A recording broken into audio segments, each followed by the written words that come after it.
Andai saja jalan dari desa menuju ke kebun-kebun sudah memadai, dibangun oleh dana desa, atau mendapat bantuan dari kabupaten dan juga Pemprov, tentunya mereka tidak perlu susah payah ini. Kalau solusi dari pemerintah, mencari solusi dari pemerintah sih udah, tapi belum ada realisasi. Saya itu sering datang ke kabupaten, itu minta solusi sama Pak Bupati, ya Pak Bupati, ya sudah Pak, sabar aja, nanti nunggu.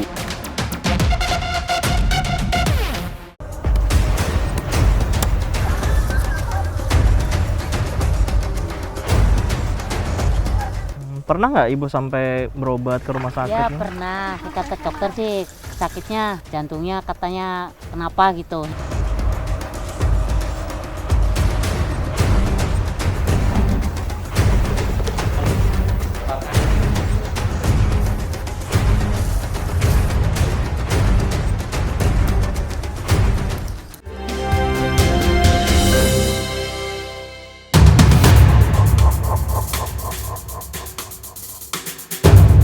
Indonesia memang kaya, namun hingga tahun 2020 masih ada lebih dari 10.000 desa di Indonesia yang masuk kategori desa tertinggal dan sangat tertinggal. Salah satunya Desa Pranten di Kecamatan Bawang, Kabupaten Batang, Jawa Tengah. Jaraknya 120 km dari kota Semarang, ibu kota Jawa Tengah. Desa Pranten menyimpan potensi perkebunan yang sangat besar. Sayang, akses jalan sangat tidak memadai. Setiap hari para petani harus menyewa jasa ojek untuk mengangkut hasil panen dengan ongkos yang terbilang mahal, sekitar 50 hingga 100 ribu rupiah sekali jalan.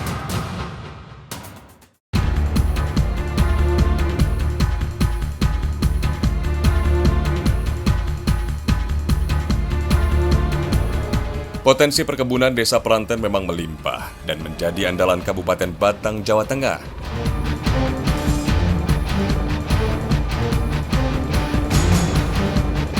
Lahan bawang putih misalnya, mencapai 115 hektar yang mampu menghasilkan hingga 17 ton per hektar per sekali panen.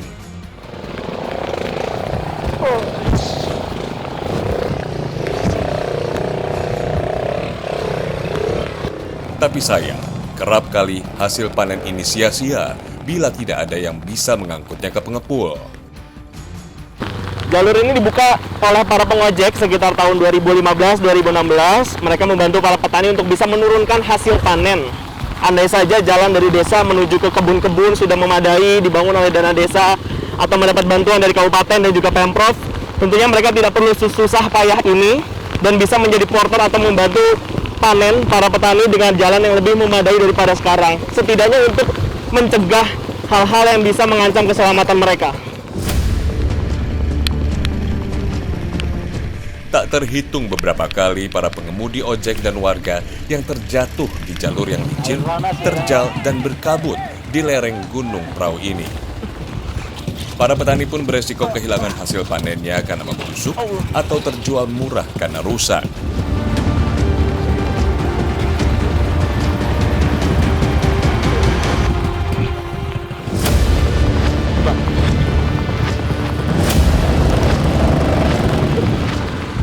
Kita berada beberapa ratus meter di bawah puncak Gunung Prau. Kita ada di lerengnya sekarang. Dan jarak dari desa ke kebun ini minimal 5 km. Anda bisa bayangkan, para pengojek ini tentunya harus yang handal karena membawa sekitar 100 sampai 150 kg sekali angkut. Dan dalam sehari mereka bisa mengangkut mungkin 5 sampai 10 kali perjalanan. Tapi inilah jalur satu-satunya untuk keluar masuk desa. Warga pun tak punya pilihan lain.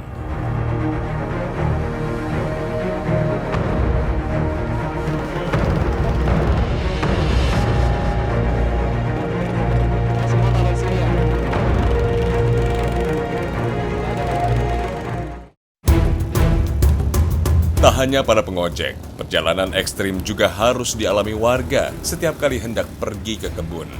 Seperti keluarga Nur dan Turiah ini.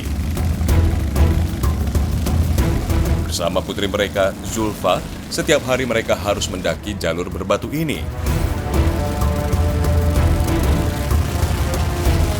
Kalaupun ada jalur alternatif, wujudnya adalah jalan setapak curam yang rawan longsor. Ini kita sudah sampai di kebun tempatnya Pak Nur bekerja sama Ibu, sama Zulfa juga. Kita akan lihat mereka akan panen apa di sini karena mayoritas bekerja sebagai buruh tani dan diantar oleh ojek-ojek yang biasanya membawa pupuk ataupun hasil kebun ke bawah. Ini letaknya 2000 meter di atas permukaan laut, jadi cuacanya selalu berangin dan curah hujannya juga tinggi. Bu, yang titik mana Bu kebunnya Ibu nih?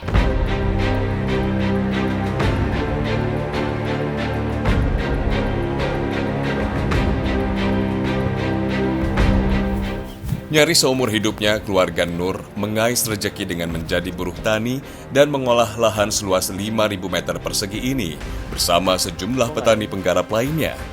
Mereka dibayar sesuai dengan jumlah panen yang dihasilkan. Tani kayak gini kalau paling susah ya kalau mau nanam musim panen, penghujan ini jalan jelek kayak gitu. Itu berarti pengaruh ke harga juga? Iya, kalau di tempat dia yang sana kan jalannya udah bagus, ya itu bisa 8.000. Kalau di sini jalannya jelek kayak gini kan mobil susah kan. Jadi ada potongan buat ongkosnya itu ya? Di masa pandemi ini, makin banyak anak yang ikut bekerja menjadi buruh tani. Bahkan tak sedikit yang akhirnya memilih menikah muda demi mengurangi beban keluarga. Beruntung, Zulfa adalah salah satu gadis yang bertekad menyelesaikan jenjang pendidikannya. Tak kurang dari 2.000 warga desa Planten yang bekerja sebagai buruh tani dengan penghasilan sekitar Rp500.000 per bulan. Bahkan bila cuaca buruk dan merusak hasil panen, tak ada uang yang masuk ke kantong mereka sama sekali.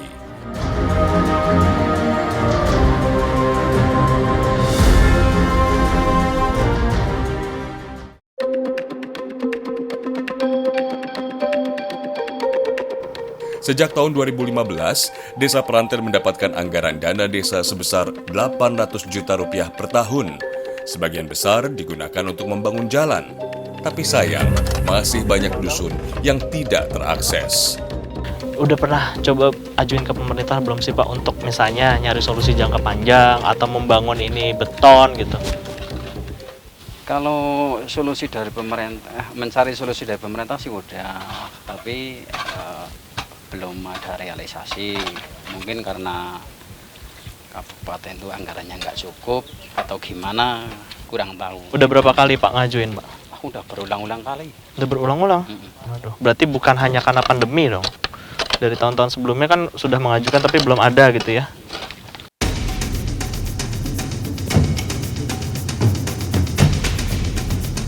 Bahkan, ternyata ada proyek pembangunan jalan yang mangkrak di sini.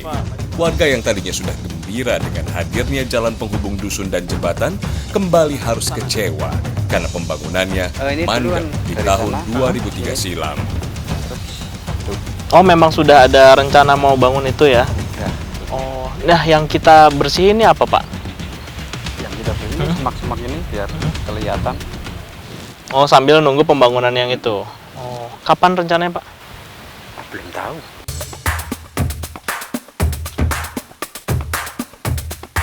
Padahal, bila jalan dan jembatan ini benar-benar terbangun, warga akan sangat terbantu.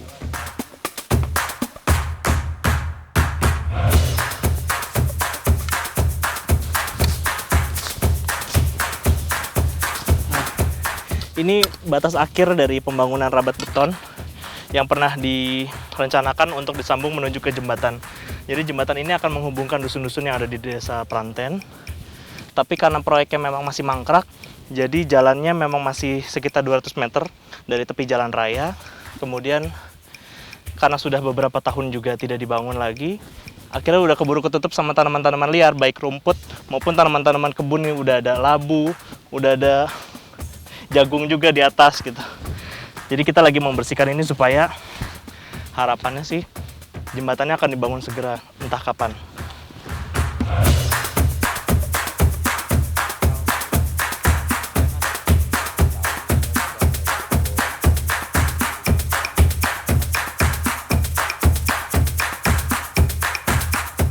sampai sekarang itu mangkrak. Itu ndak ada omongan apa-apa itu. Berarti udah 10 tahun lebih nih Pak? Iya. Ya 17 tahun berarti Mas. Saya itu sering datang ke kabupaten itu minta solusi sama Pak Bupati, ya sudah Pak, sabar aja, nanti nunggu.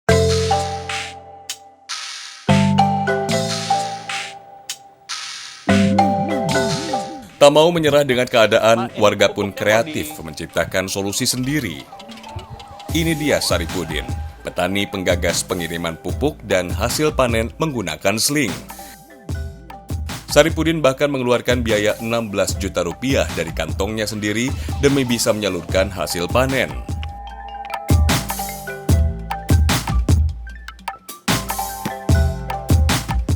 Bahkan saya pernah panen itu ketika waktu panen itu harga itu 5.600. Tapi begitu akan dilangsir ke jalan ini, tapi saya cari tenaga manual itu hampir tidak ada yang mau. Ketiadaan akses jalan juga menjadi tantangan bagi anak-anak yang hendak menuntut ilmu. Para siswa yang hendak menuju ke SMP Negeri 4 Bawang harus berjalan kaki sekitar 4 jam pulang pergi di jalur yang terjal dan menanjak ini.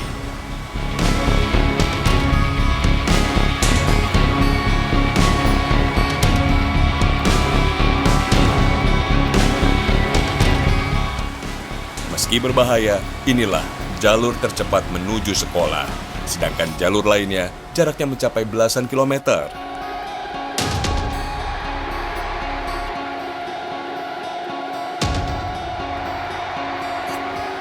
Ini sebenarnya bukan jalan pemirsa, karena ini adalah jalan potong yang memang dibuka sama guru-guru dan juga anak-anak untuk bisa memotong jalan 2 kali lebih cepat daripada mereka harus memutar melewati kecamatan dan bahkan kabupaten lain.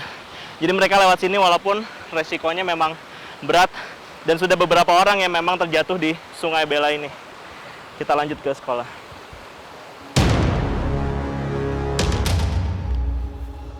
Banyaknya siswa yang menjadi korban jalur ini membuat mereka akhirnya putus sekolah.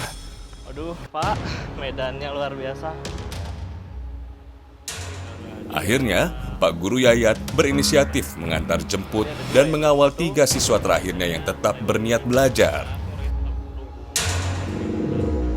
Sebagai orang tua siswa itu juga sangat khawatir dengan keadaan akses seperti ini. Ya mau tidak mau saya harus bahasa Jawanya itu momong agar anak-anak itu mau sekolah dan mau melanjutkan setelah SD selesai. Jalan ini menanjak di tepi tebing sedalam lebih dari 500 meter. Di belakang kami adalah jurang yang sangat dalam. Jika hujan, jalan menjadi semakin licin, berkabut, dan rawan longsor.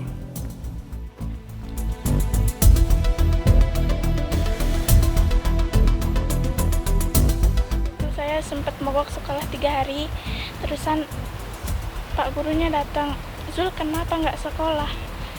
"Capek Pak, badan saya sakit semua," gitu kan. Ya udah, mulai besok saya antar jemput aja gitu. Walaupun tetap lewat jalan sini juga, tapi Iya. setidaknya ada yang nemenin. Setelah menempuh 2 jam perjalanan yang menantang, tiba juga kami di sekolah. Ya, hingga kini mayoritas masyarakat desa Pranten adalah lulusan sekolah dasar, sehingga sangat sulit bagi mereka meningkatkan taraf hidup. Walaupun perjalanannya ekstrim sekali pemirsa, dengan banyaknya anak-anak yang akhirnya putus sekolah, saya bangga sama mereka yang tersisa yang masih bertekad untuk melanjutkan sekolah. Tentunya semangat ini perlu diapresiasi oleh pemerintah dengan membangun infrastruktur yang layak bagi mereka untuk bisa mengenyam pendidikan yang juga layak. Kita akan ke sekolahnya.